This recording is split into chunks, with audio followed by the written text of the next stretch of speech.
Alright, hello. We're going to do a watercolor demo. So on the table in front of me are the supplies that you need. I've got a water bucket, watercolor paper, watercolors, paper towel or a rag, and a brush.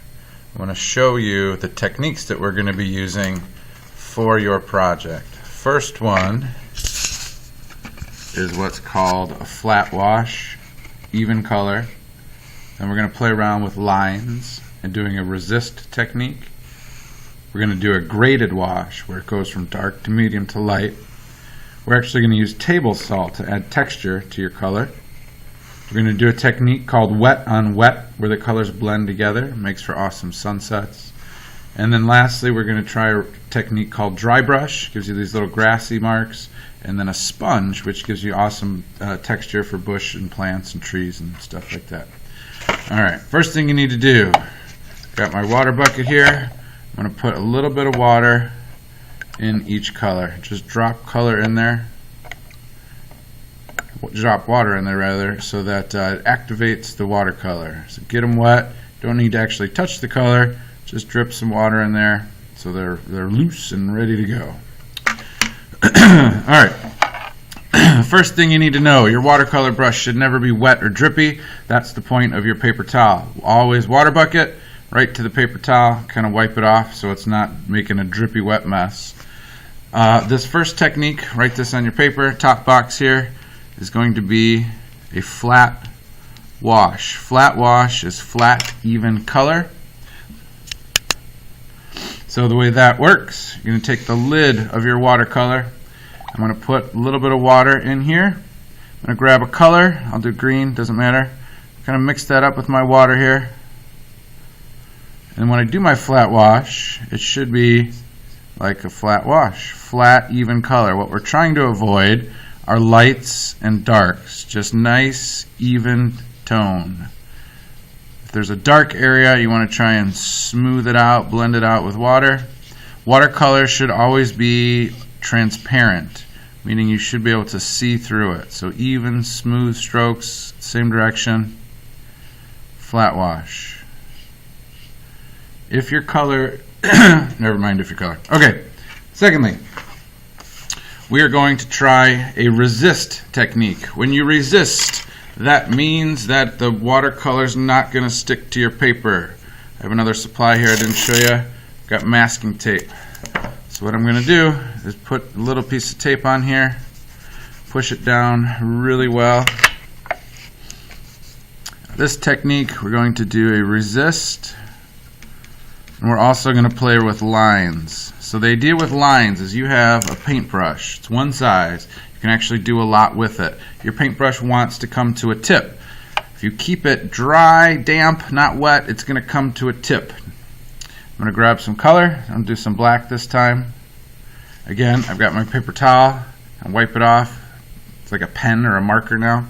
And if I hold my paintbrush up almost perfectly straight and tall, I can make lines that are really skinny, like a fine Sharpie. I'm painting right over that tape.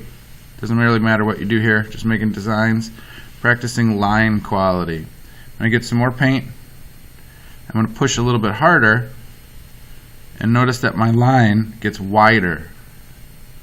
So you can make a variety size of lines, variety of line sizes, with one single brush.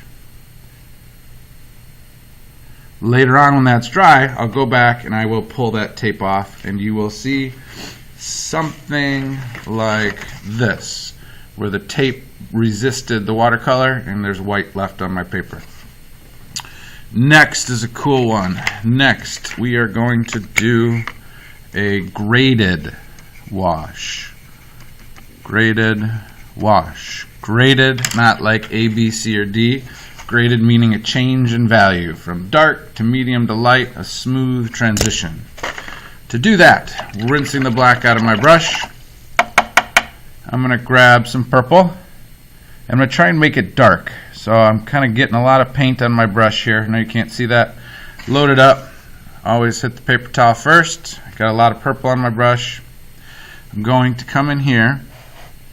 Before I do this, here's a good, I spilled here. See that? If I take my paper towel and blot or dab, I can push down and pull up, and it pretty much works like an eraser. Alright, purple's on my brush. I'm going to make just a band of really dark purple. Color doesn't matter, this will work with any color, not so much with yellow. So there's my purple. Washing my brush out. I know you can't see this, maybe you can hear it. Damp brush, paper towel. And then just with some water on my brush, no more paint, I'm going to take this paint, I'm going to grab it, and I'm starting to kind of water it down and pull it to the right a little bit. And it's starting to get lighter. So I'm going to go across a little ways. Then I'm going to wash my brush again, a little paper towel action, and continue to slowly mix and blend and pull this watercolor paint to the right so it gets lighter and lighter till it disappears. Wash my brush just for the heck of it. Show you a red one. Same thing, go top to bottom, doesn't matter. Nice solid dark color. If you don't do two, that's okay. Solid dark color. Rinse your brush, paper towel, grab some of that red and start to pull it on down. It's getting lighter, lighter, lighter. I'm going to help it get even lighter. And there you go. That's what's called a graded wash. Next, I'm going to show you the salt technique. For salt, what we're going to do is practice actually another graded wash. So I'll get some blue here. 2 steps. So I'm going to do another graded wash. So if yours didn't work out, that's tough to do. Try it again. Dark blue, whatever color you want. I'm off the screen, sorry. Washing my brush, paper towel. I'm going to start to pull that blue just with some water, lighten it up a bit. Now, while this is kind of wet, I'm going to grab some salt, little pinch, sprinkle that on there, and I'm going to let it dry. Once that dries, that salt is going to soak up some of the paint, and it's going to create kind of a cool, crackly, crystallizing kind of texture. Alright, next we're going to do everybody's favorite wet on wet. This is a little bit like the 4th of July if you pull it off. Wet on wet. Step 1, water, get your paper wet. So I'm going to put some water on my page. I know you can't see that, but I'm getting it pretty wet. I'm going to introduce a watery color. Let's try red. So I have a watery dark red, and wow, this is the firework part. When I introduce that, kind of expands and like fireworks a bit, and it runs. Cool part is take another color and introduce that as well, and they mix and they blend and they twist and they dance, and it's a really great way, throw some orange in there too, to kind of make sunsets or fiery skies where they kind of colors kind of blend. You can also pick it up a little bit and kind of tilt your paper around back and forth and help those colors run. Okay, last 2. Dry brush. It's kind of the opposite of wet and wet. And then we're also going to try a sponge. For dry brush, most of the time you want your brush to be wet and to come to a point, like I said. For this one, you don't. So I've got a wet brush. I'm going to wipe all the water off. I'm actually going to kind of squeeze it in my paper towel. When you do that, you're actually kind of sort of mistreating the brush. Doesn't like it. Too bad. And do you see how the bristles start to fan out? It kind of becomes a broom. That's going to give me this dry brush texture here down where I created the grass. So, got my broomy brush. I'm going to take whatever color here. I'm going to get some green. Make sure your brush is still wet. Not wet, sorry. Make sure your brush is dry. Mine kind of got wet and green here. And then you touch the paper and flip your wrist up. This is tricky to do with the tiny little brush like we got here. But it should give you, with a little bit of practice, grass, weeds, flowers, plants, really quickly and really realistically. Alright, I'm going to show you how to make a tree. Washing my brush.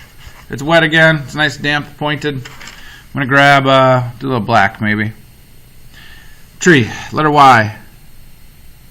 Organic Y. A little thicker at the bottom. A little curvy. So there's my Y. Using just the tip of my brush.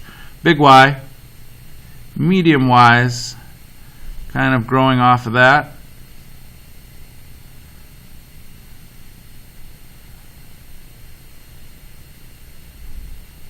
Alright, so there's my tree. That's not the sponge technique. That's how you can make a tree. If it were winter time, that's a fantastic tree. But we're going to put some foliage, some leaves on our tree easily with a sponge. I have some old sea sponges. These are kind of big for this little piece of paper.